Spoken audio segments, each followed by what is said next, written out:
Those of you coming in, just give a few minutes. Lots of you appearing in my screen. Hi there. Hello. So you should all be here, hopefully, for a lunchtime session with Health Academy for travellers with chronic conditions. We'll just give a couple of minutes for everyone else to pop in. We've got a lovely lot of you today, which is great. Lovely that you're giving up your lunch hour for a bit of extra learning. You can have your cameras on or off. That's great. And you should all be on mute. So if you just want to keep yourselves on mute for now. Oops, a few people in the chat saying hello, hello. There's a few names I recognise, I think, as well. Um, so welcome to everybody. I'll get started quite quickly. We are recording this session, so for those of you that, for anybody that comes in a bit late, they can always watch it later on. So as I say, for the next hour, we're going to be looking at travellers with chronic conditions. I'm Becky Swadling, and I'm a travel health nurse specialist. Been very lucky to have been working in travel health for nearly 25 years now, which makes me feel very old. I'm just going to put my slides up. So what we're going to do, I hope this is okay with everyone else, I'm going to discuss some of the things we need to be thinking about with our travellers who are going abroad. And then we're just, if you don't mind staying on mute for now, and then if you have any questions that come up, rather than asking them throughout the talk, because then I might end up in a rabbit hole discussing them, then we might go over time. If you save any burning questions and pop them in the chat box, you can pop them in as we go along. My lovely colleague, Michelle from Health Academy, she's going to get all those questions together and then we can look at them at the end and hopefully we can answer everything that's asked. So hopefully everyone can see my slides okay. Can I have a thumbs up for those that are on camera if you can see my slides? Brilliant. Thanks, Kathleen. That's brilliant. Okay, so what are we going to be looking at? So we know that, a lot of our travellers, if we're lucky, we will see them. They come in usually just asking for a bit of vaccine advice, maybe malaria advice if we're lucky. But we are seeing a huge increase in travellers going abroad who have comorbidities. And actually, although we can give a hepatitis A vaccine, a typhoid vaccine, probably the problems that they're going to face might be more related to their medical condition. So we're going to think about how they can manage that when they're away. What do we need to think about in a travel health consultation in relation to travellers with comorbidities? We'll touch on risks associated with air travel, how some medical conditions might pose risks with people flying and how they can manage them. We're hopefully you'll come away with some tips on how to prepare travellers with chronic conditions and how we can reduce their risks. Unfortunately, we don't get to travel with our travellers. I mean, that would have been the best travel health nurse job, I always thought, if I could go with every traveller on their holiday. So it's about educating, it's a health promotion activity, educating our travellers on what their risks are and how they can manage them. So we're going to look around that. One of the biggest problems is accessing medical care while people are away. If they are unfortunate enough to become unwell, what do they do? We're very lucky in the UK that we have the NHS. So we have free healthcare that is reliable and of excellent quality, but you're not going to get that everywhere. So we're going to look around how they can access that. And then, are there any diseases, infections which are higher risk for certain medical conditions, and what advice would we give there? Okay, so I just want to share with you this graph. This was the result of some research done by ABTA in 2022. So we know in 2023, 86.2 million people travelled abroad from the UK. So we're nearly back to pre-pandemic levels where there were around 92 million people. And probably when we look at the figures for last year, 2024, we may have exceeded that. Countries that are most visited remain unchanged. So Spain is still the most popular country visited by UK tourists. So in 2022, 17.8 million people travelled to Spain from the UK. France, second most popular. So European countries are still our most popular. Um, but why am I mentioning this? Well, this report here, I mean, it was quite a small report, so it was 2,000 people. ABTA took 2,000 people just as a general. They were taken from the general population, and they aimed to look at what people's holiday habits were in the previous 12 months to the summer. And when they looked at this research, it found that 49% of all 65-year-olds and above had gone abroad in the previous 12 months. So we know that the older generation are traveling more. And we also know studies have shown that people over the age of 60, around 50% of them will have a comorbidity. So we'll be traveling with a medical condition. And I'm sure for those of you working in practice, that's something that's not surprising to you. But it's not just older travellers. Lots of travellers have comorbidities. This here is the results from a study, a very large study that was taken in Switzerland a little while ago now, in 2010 to 2012, but it had 22,500 travellers who sought pre-travel advice. And that result of that study found that around 15.3% of all travellers had a pre-existing medical condition. 10% of all travellers were travellers made over the age of 60, and of those, 43.3% had a chronic disease. So, we know that all travellers that have potential medical conditions, but it increases with age. So when we talk about medical conditions, what does that mean? What are we seeing in travellers? Well, according to the NHS, the most common grouping of medical conditions in the UK come under a very limited sort of group. So we see travellers with long-term conditions. So they may have diabetes, cancer, chronic kidney disease, travellers with respiratory conditions. So these might be travellers with asthma, chronic obstructive pulmonary disease, maybe obesity, and cardiovascular conditions. And in fact, cardiovascular conditions are increasingly common. Another study that was performed on travellers, which was just 2 years ago, this was a study of 77,000 travellers. The study was done it was a Dutch study, and it looked at the incidence of travel-related hospital-based care. So travellers that had ended up in hospital or had to be repatriated or died abroad.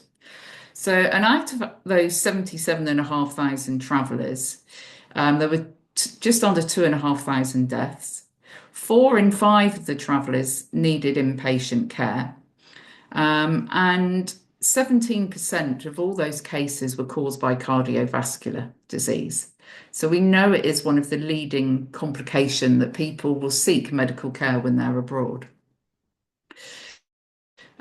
Interestingly, 1.5% of the travellers were hospitalised for mental health complications.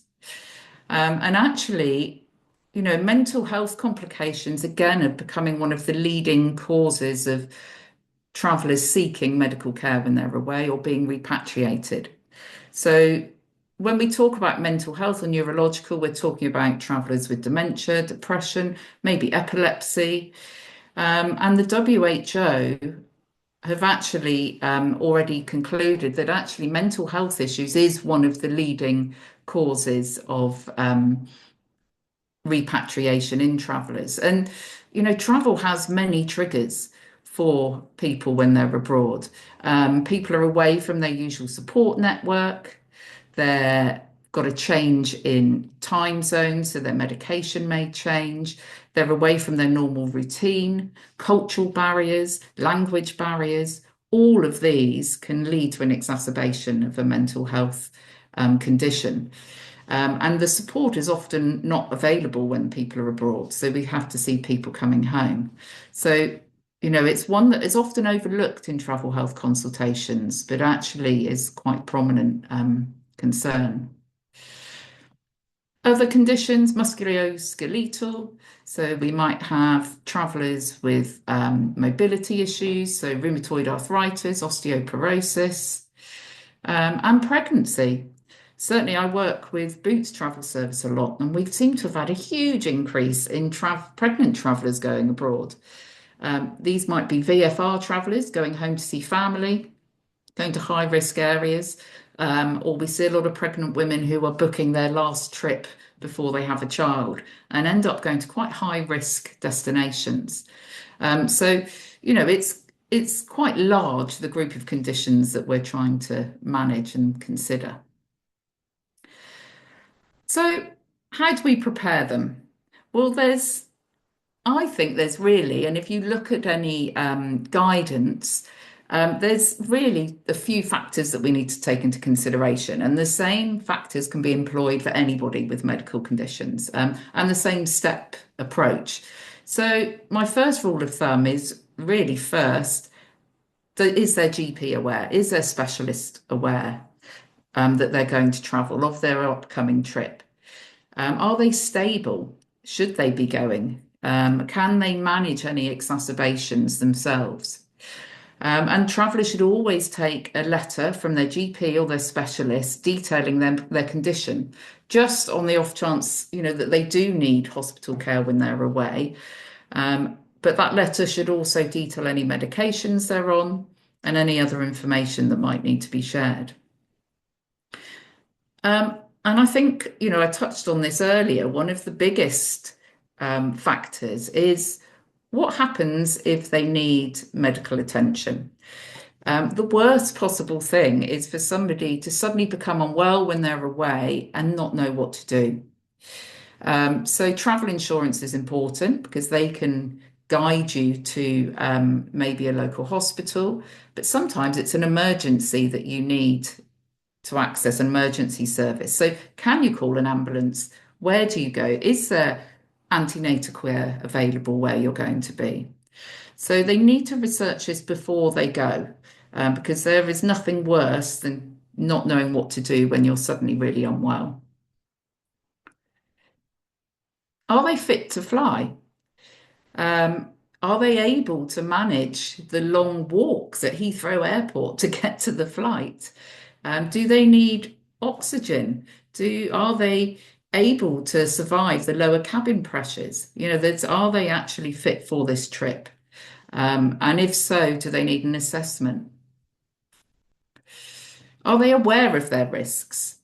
We could apply this to somebody with mental health conditions. An all too common thing we see are, say, people who suffer anxiety or depression. They go abroad and they might think, oh, well, I'm going to be away. I'm not going to need to take my tablets. I'm not going to need to take my medications with me. And actually, suddenly they get away with all these differences in culture, language. They haven't got their friends around, and it can trigger an exacerbation. I always remember I had a traveller once who was a newly diagnosed diabetic, and he'd booked a trip. He came into the clinic and he'd booked a trip to go to this really remote mountain in Peru, so it wasn't Machu Picchu, which is quite commonly visited. He was going to go and climb this mountain completely on his own.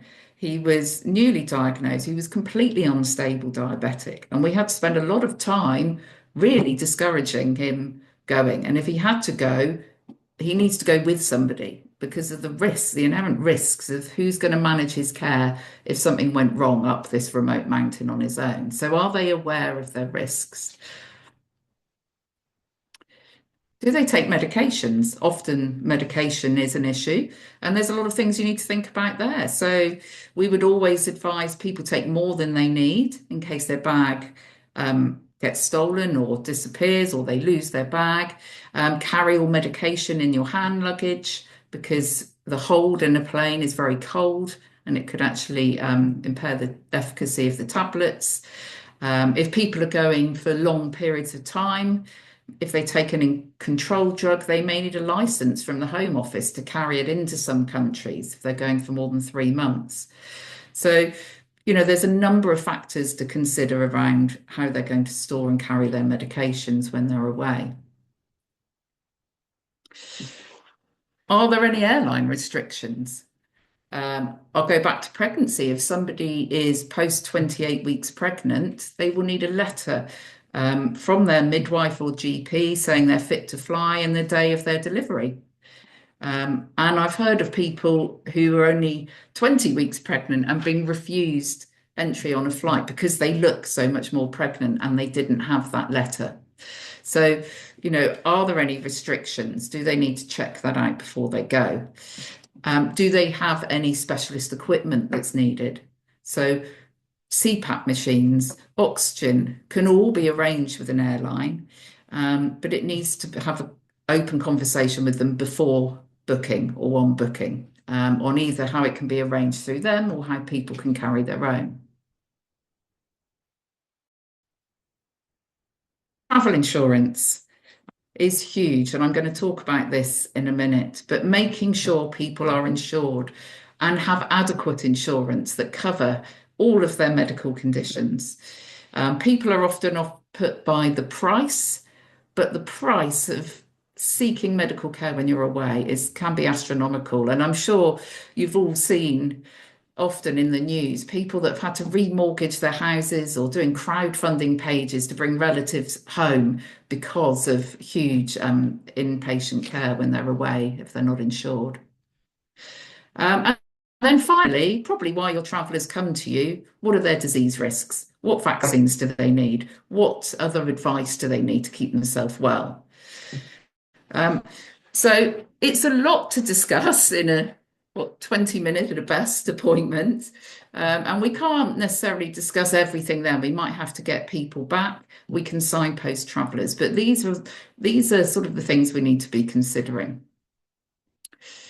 I mentioned medical conditions, and I think medical facilities, and I think this is one of the first things I always advise travellers to research.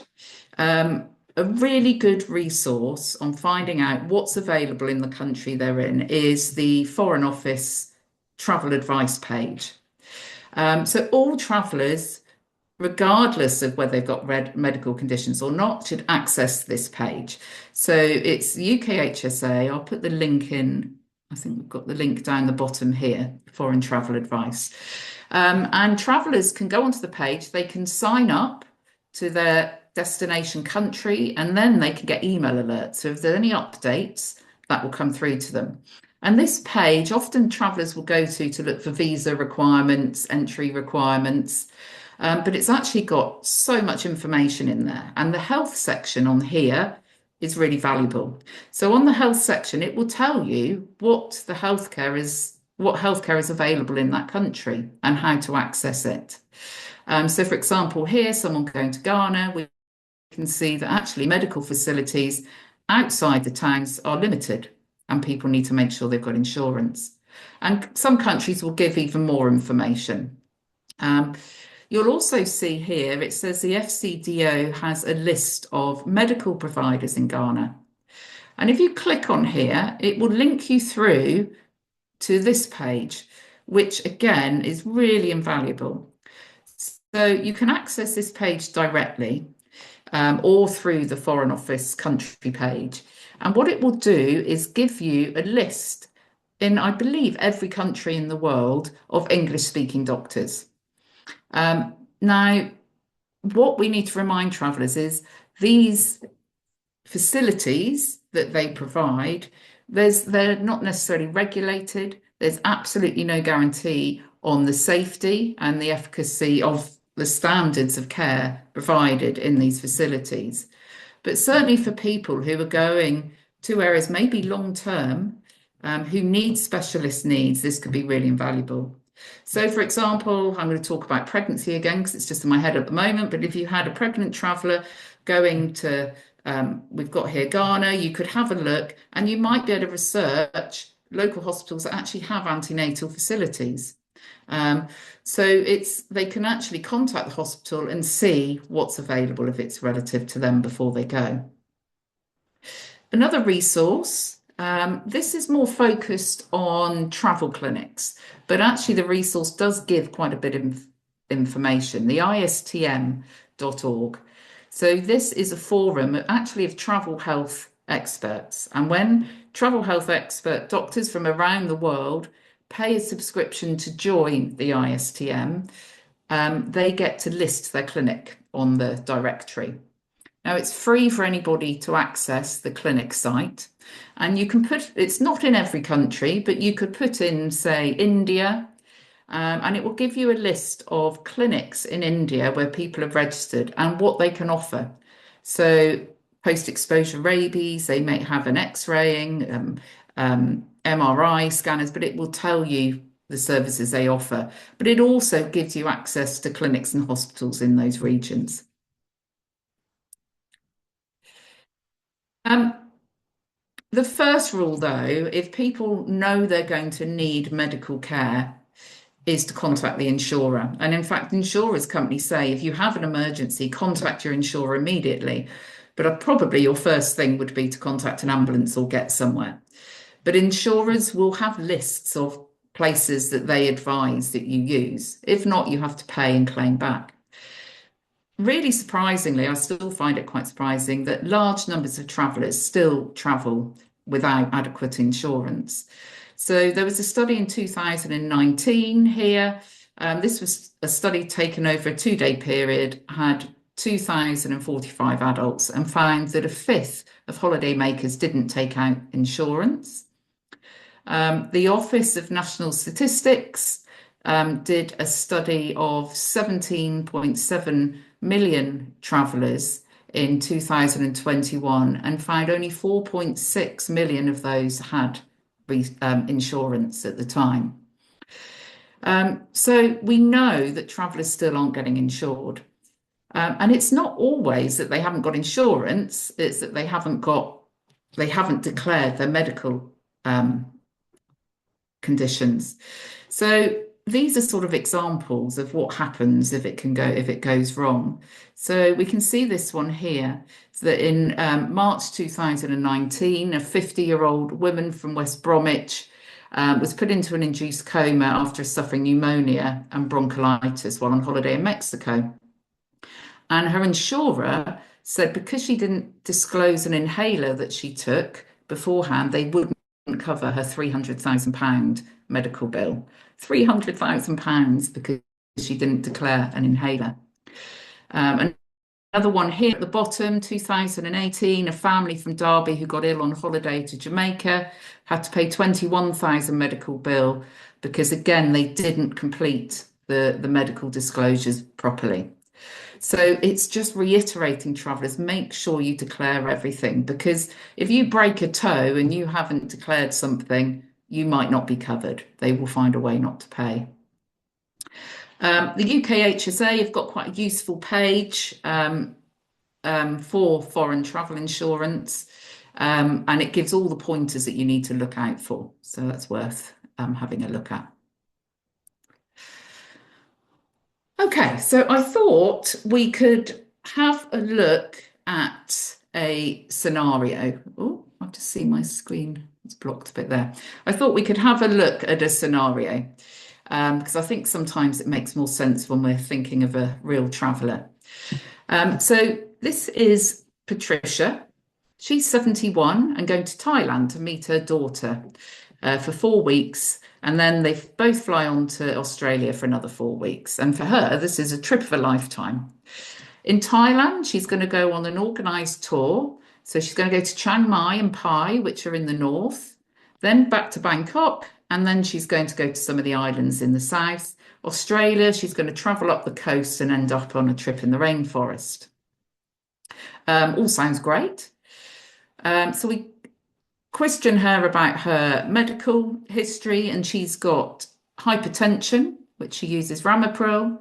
She's got COPD, which is managed with inhalers. She's got type 2 diabetes, for which she takes metformin. All her routine vaccines are up to date, including COVID influenza. She's had her NHS vaccines, but she's not had any private vaccines. And that's what she's come to you to ask about today. So, what do we need to think about if we're thinking about her, specifically her medical conditions? So, first of all, she's got hypertension. So, the first thing I would consider is the GP aware? Um, is she, is she stable? Is she well to travel? Generally speaking, people who regulate who are stable with high blood pressure and regulate with medication are not really likely to have an increased risk of health problems. But the risk does increase if she's poorly controlled or got severe high blood pressure. So, that it needs a conversation with whoever's managing her care. The cabin pressure. So, traveling with hypertension can pose health risks. So, aeroplanes have a lower concentration of oxygen, which in turn can cause blood pressure to rise. This is quite normal, but for some people, certainly with unstable blood pressure or very high hypertension, this could be problematic. So, aeroplanes typically fly at around 9,000 meters above sea level, 30,000 feet. But you usually can avoid the physical effects of that because they pressurize the cabins. Um, but what it can lead to is an increase of heart rate, cardiac contractility, cardiac output, which can upset your systolic blood pressure. It can also increase the risk of hypoxia, which can trigger peripheral vasodilation. And in most healthy people, it won't really cause any problems at all. But if people are unstable, if they are very high blood pressure, then it could potentially put them at higher risk. So, we just need to consider that. Do they need a review before they go? Depending on their cardiovascular history, they might be at increased risk of venous vein thrombolism, so VTE. So we might need to consider how we would advise her for that. What sort of advice would people give to somebody to minimise their risk of DVT? Does anyone want to pop in the chat box any advice they could consider? What would you advise higher risk travellers to reduce their risks? Flight socks, yes, so compression stockings, mobilise on the flight, yep, brilliant, drink plenty, regular stretches, mobilizing, stockings, moving around. Yep. Keep well hydrated. Yep, absolutely. So it is just about keeping hydrated and mobilizing and avoiding alcohol, getting compression stockings, but getting measured compression stockings.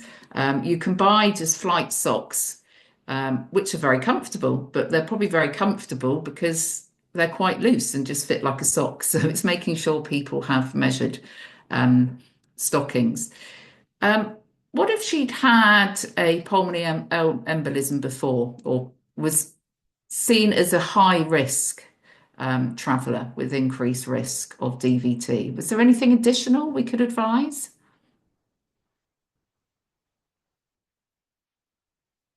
Anything? So, yep, so someone's popped on aspirin. So in the past, we would consider aspirin, but this has now been shown to be ineffective. So we don't anymore advise aspirin. Um, so actually, the advice is, according to NICE guidelines, if you have particularly high risk travellers, so say you had a pregnant traveller who's obese, had a previous history of a DVT, then we can actually consider giving low molecular weight heparin. So this would need to be discussed with a haematologist, and we would have to train up that traveller to self-administer, and that would be given on the day of travel each way. So it is something we can do. We wouldn't advise aspirin in this sense. So yes, advice on managing that. She's likely to have medications. So what does she need to think about that? I touched on this before. We'd advise she takes more than she needs. So she could take an extra 2 weeks, carried in a hand luggage. When she arrives, split the medications up with her daughter in case one of them loses the bag. Have a prescription detailing the medications she takes in case she needs to replace them. Um, lots of factors. It's difficult to remember everything in a consultation, and travellers are unlikely to remember everything you tell them. So, use the resources that are available to us. NAFNAC have lots, I'm sure you've used them before, lots of really useful fact sheets on their Travel Health Pro page. And one of them is on medicines and travel, which I would, always try and share with travellers if you can. You can print this out, or to make it even easier, you can actually email it to them. So for all fact sheets, you'll see at the top here, there's a little share icon, and you click on that, and then you can email it directly, or I think you can even WhatsApp it directly to your traveller as well, so they can access it. What's her risk awareness? Is she aware of the effects of, if she stops taking her Ramipril, what might happen, of any triggers, of the importance of mobilizing when she's on the flight? I always remember sitting next to somebody on a flight back from Australia, and this lady she was in her 80s, and I can't remember the length of the flight, but it was 20 odd hours with the stop, and she didn't go to the loo once. And she just sat there, and I was chatting to her, and basically she just hadn't taken her diuretics for the whole flight because she was worried about how she'd get to the loo, and she didn't want to keep getting up. So the risks for her were so high. She'd stopped her medications. She wasn't mobilizing. She was not drinking because she was so worried about going to the loo.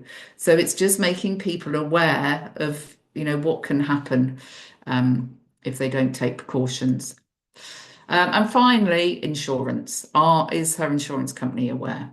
If not, it's not going to cover her. So that's just hypertension. She's got COPD. And, it's the same sort of process we're thinking about. Has she spoken to her GP? Is her specialist aware? Is she stable? Is she able to fly? Has she got a letter managing her condition? Fit to fly could, be of real relevance to this lady because she has got COPD. According to the Civil Aviation Authority, anybody with COPD should have a fit to fly certificate. Now, if she presented at the airline looking well and it was very mild, it's unlikely an airline is going to know. However, we've already said the cabin pressure can cause hypoxia. She's got COPD, so it is, she really should be assessed. And the basic fit to fly test is actually walking 50 meters. Can she walk 50 meters unaided? And a GP can normally provide a fit to fly certificate. If she's unable to do that, or she's on oxygen, then she will need to be referred for a hypoxic challenge, which is sort of the next step up. And this is usually performed, they're usually in hospitals, and they put you into like an aircraft simulation environment under pressure, and they measure your SATs. And your need for oxygen. So, she would need to see if any of that is required. There's a lot of information out there. So, like I say, the Civil Aviation Authority's got excellent advice on travellers with respiratory conditions. The Asthma and Lung UK have a really good resource as well on traveling safely with a lung condition.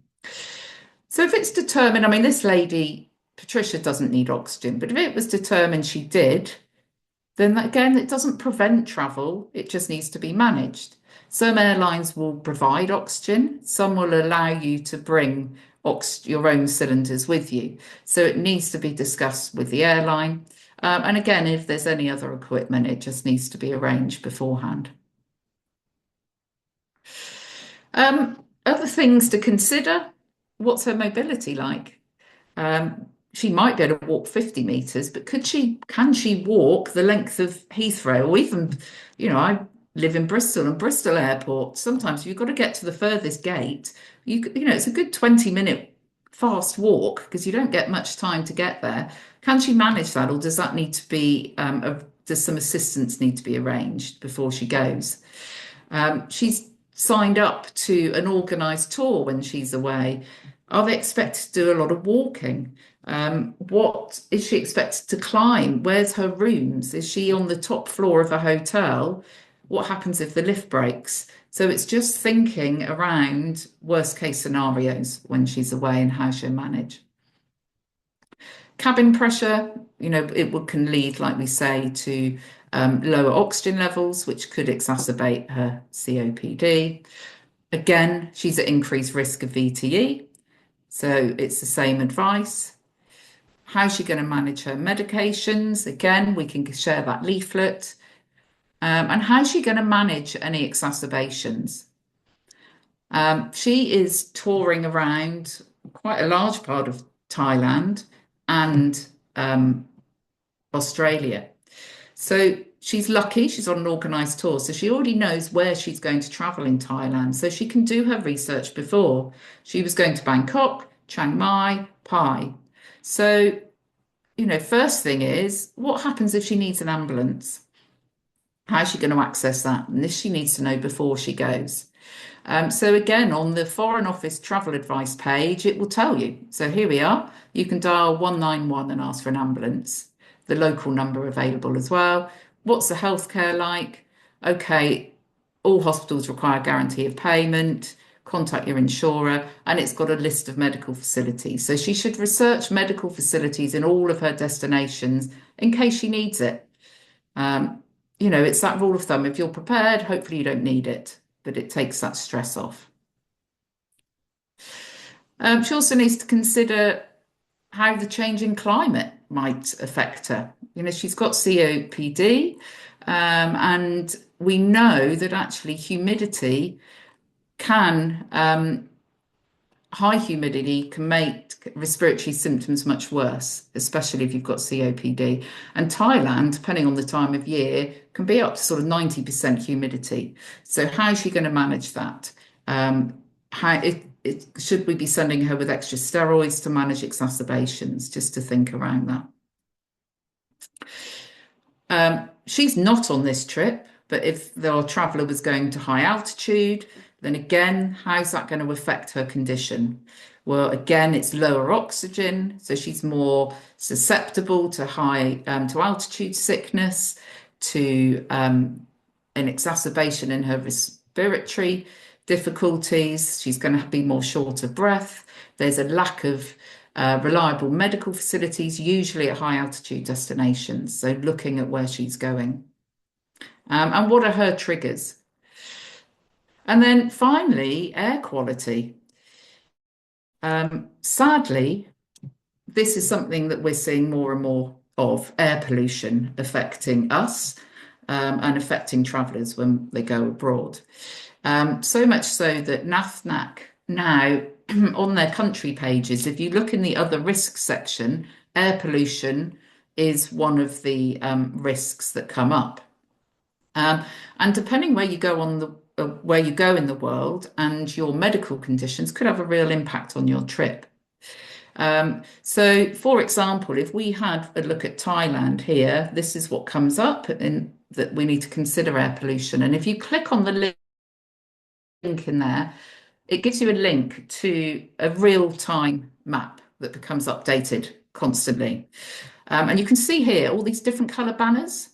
So Thailand, if we focus in on Thailand where she's going, around Bangkok, which is this little cluster at the bottom here, we can see lots of red banners, maroon, dark maroon colours there. A lot of them are orange and yellow, which isn't so bad, but we can see these darker colours. She's also going to Chiang Mai, which is up the top there where that cluster is. So they're more of an orange. And what does that mean? Well, if you look at the guide for those banners, which is provided, so she's going to Bangkok. Some of at worst, the banner was this dark moon, which says there's a health alert. Everyone may experience serious health effects, and everyone should avoid all outdoor exertion.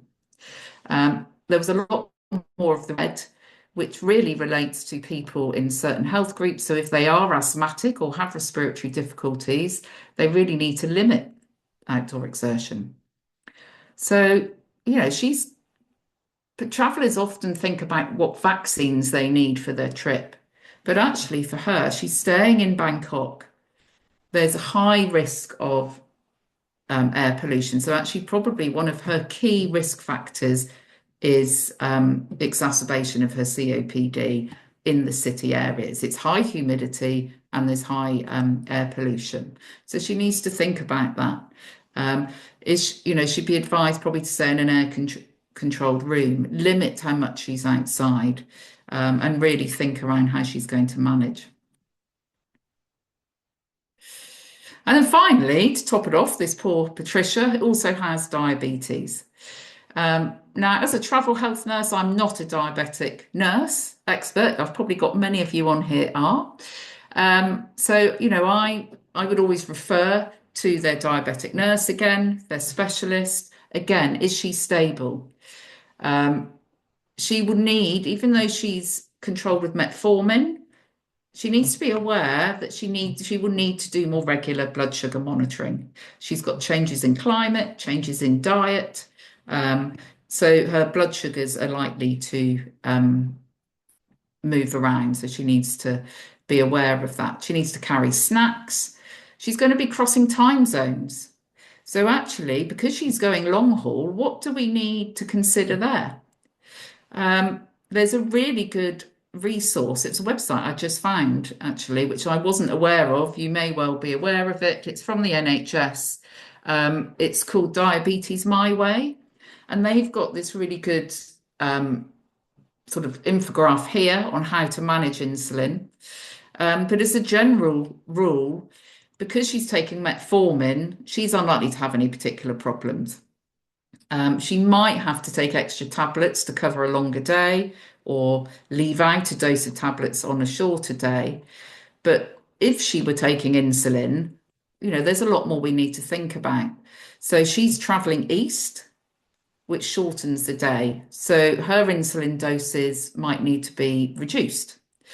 So we might need to put her insulin doses more close together than normal. If she was going west, so when she comes home, the day is longer. So we might need to increase her insulin doses. So all of these, we're going to be advising that she, records her blood sugars more regularly during the flight as well. She might have a pump, in which case that might need to be updated as well. An insulin pump, you actually have to change the date and time manually to make sure that you're getting the right insulin dose. So this website by the NHS, Diabetes My Way, has got information on how to manage your pump when you're traveling. It's got everything you need to know. It's really, really good. So do have a look on there. But the effects of climate, she needs to think about that. Again, if she's going to a very cold area, then it could upset the batteries in your blood glucose monitors. They might not be as accurate. If she's got to carry insulin, if she's not, but if she did, that needs to be kept at room temperature or fridge temperature. She's going to be exceeding that. So Diabetes My Way or Diabetes Travel is another website. They recommend you use something like a Frio wallet. There are other brands. And this is a bag that you submerge in cold water and it activates crystals. You put your insulin in the bag and it keeps it at fridge temperature for, I think it's up to 48 hours. and then you can put it back in the water. It's all on this leaflet. You can go and have a look. So there's, it's just thinking around how you're going to manage that, how you're going to manage your sharps, and the effects of dietary changes again when she's away. And then a lot more specific really to those diabetes, she needs to avoid injury to her feet because of the risk of peripheral nerve damage. And for anybody really with any medical condition of significance, it would be advisable for her to get a medical alert bracelet or some form of card, something on her that makes it identifiable to other travellers and hospitals. So a lot to think about just in relation to her conditions, but it's all transferable to whatever condition you're thinking about. And you wonder why people go abroad, but it's because if we think about this and put all of this planning into place, people generally will travel safely and happily. But why they've come in is probably because of their concerns about disease risks, infection risks. So what else do we need to think about? Well, she might be at increased risk of UTIs. Women with diabetes are at increased risk of UTIs. Couple that with a hot climate, humidity, dehydration, that could be exacerbated.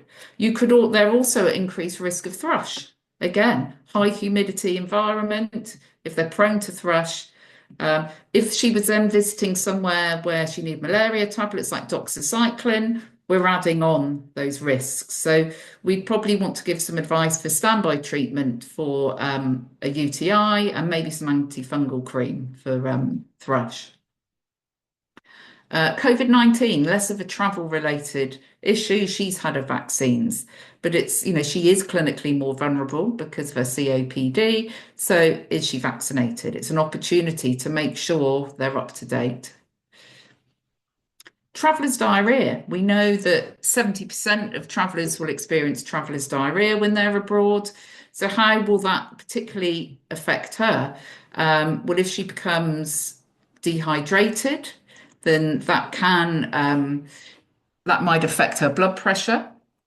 It will upset her BMs if she gets diarrhea. And, she wants to be a little bit careful with using oral rehydration solutions because of the high sugar. So it's about how she can manage that. Dengue fever. So dengue fever, we've seen a lot of outbreaks this year of dengue fever. We know it's massively on the increase, and all travellers are at risk if they're going to affected areas. But studies have shown that people with certain comorbidities are at higher risk of developing severe dengue, so dengue hemorrhagic fever, even the first time they catch it. And a large study in Brazil, which had over 326,000 hospitalized dengue cases, found that the risk of dying was 11 times higher if you had comorbidities such as pulmonary disease, diabetes, renal. So we know that they're in an increased risk group.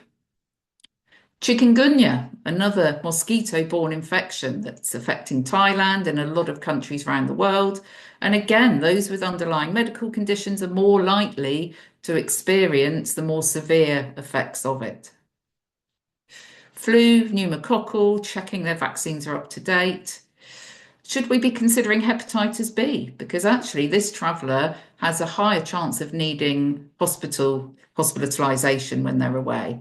A lot of the hospitals are great in Bangkok, but if you're off in a remote area on an island, can we guarantee that? So hepatitis B might be something we consider. And then for Patricia, malaria, very low risk.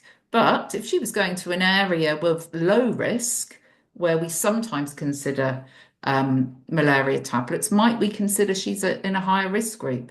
Certainly if she was on immunosuppressive drugs or over 70, then we would.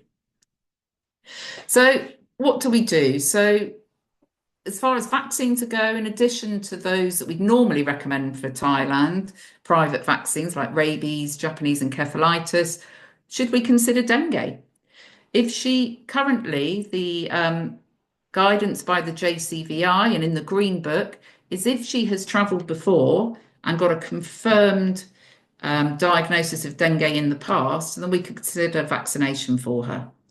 If she hasn't, then does she want to consider having a blood test to see if she's had dengue in the past? And then she could consider vaccine. Um, Hepatitis B vaccine, like we said. But a lot of it is going to be around advice again, food and water precautions, making sure she eats and drinks healthy, of reducing her risk of respiratory infections, exacerbations. How's she going to manage that poor air quality? Mosquito bite avoidance to reduce her risks of dengue, chikungunya, Zika, malaria if she's in a malaria risk area. Avoiding bloodborne infections. So, considering hepatitis B, maybe taking a sterile needle kit with her, certainly when she's going to more remote areas. How to look after her feet, her skin, and personal safety. Sorry, I know I'm whizzing through so much information to get through here. So I think really to summarize, I just want to give us some time for questions. Although I feel like the voice of doom, and I always end up after a consultation thinking I've told you all the ways that things can go wrong on your trip. Ultimately, if people do plan and prepare, they should be able to travel safely and happily and have a really great trip and be confident in managing. It's just about preparation.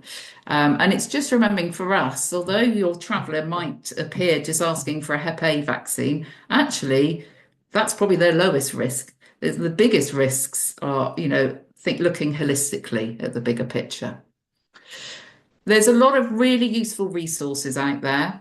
So, a lot of each of them, there's ones for Parkinson's, the Macmillan, traveling with cancer, diabetes. So there is specialist advice out there. All of these websites give you advice on how to travel, and it covers for most conditions. And you can access a lot of these again through Travel Health Pro, NAFNAC.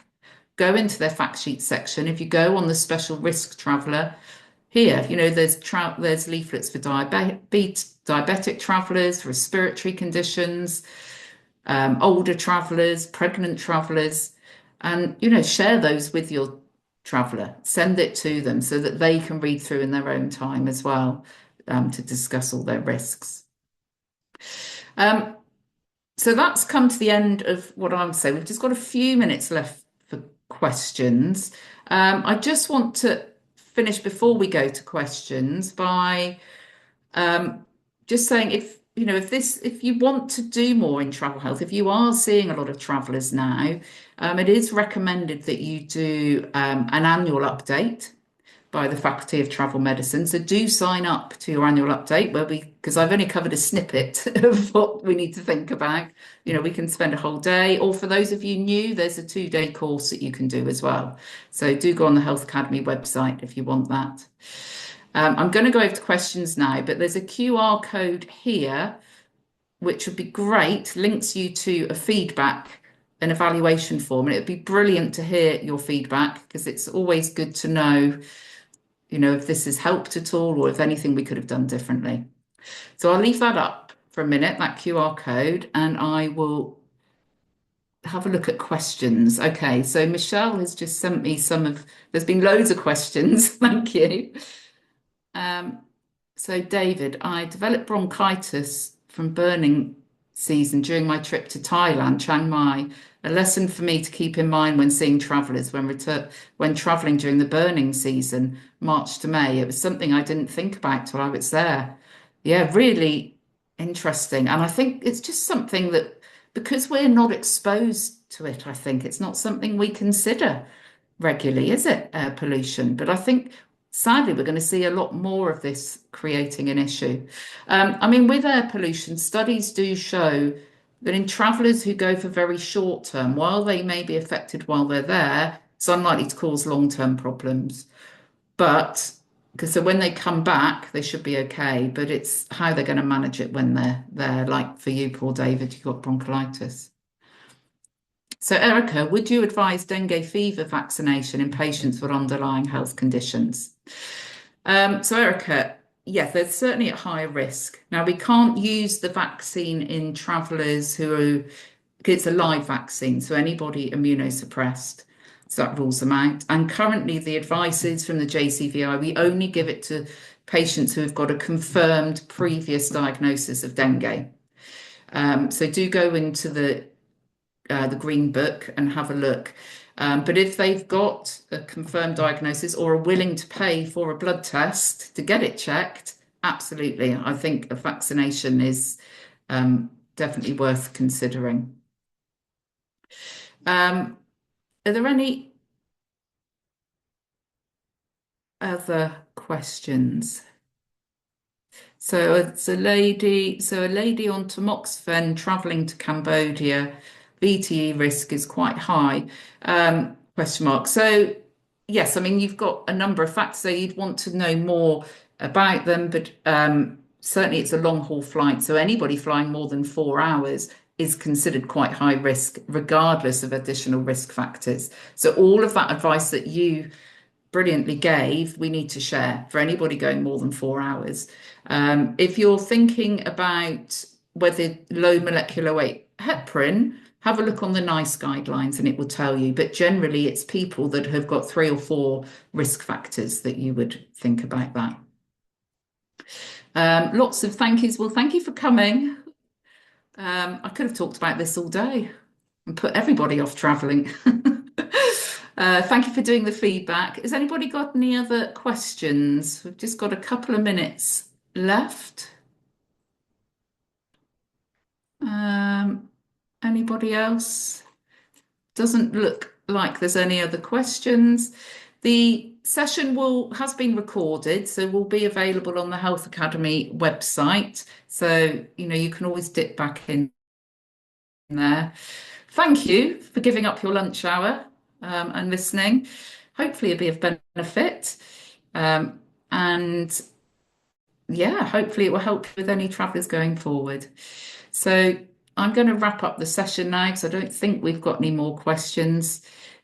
Thank you for doing the feedback and hope to see you out there someday soon, maybe on an update course. Okay, thank you.